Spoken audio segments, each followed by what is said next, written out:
আমরা দেখেছি বাংলাদেশে বীরের বেশে অনেকবার অনেক এসেছে, যেমন এসেছিল ৭৫-এ, বিতর্কিত করা হয়েছে বা যেমনি করা হয়েছে যেমনি হবে হোক, কিন্তু তারা বাকশালকে বিতাড়িত করেছিল। পরে ২০২৪ সালে বীরের বেশে আমাদের ছাত্র জনতারা এসেছে। ছাত্র জনতার মধ্যে নেতৃত্ব দিচ্ছে এখন যে আমাদের সমন্বয়ক যারা আছে ১৫০ জন। এই সমন্বয়কগুলো কিন্তু একসময় বিলুপ্ত হবে যদি তারা কিছু ফলসি বা গণতান্ত্রিক পন্থায় তারা যদি না আগায়।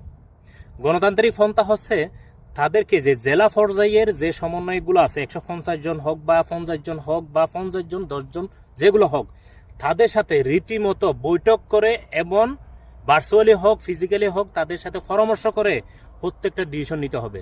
যদি তারা না নেয়, এটাতে ব্যর্থ হয়, তাহলে দেখবেন অতীতে যেভাবে প্রত্যেকটা বীর যেভাবে বিলুপ্ত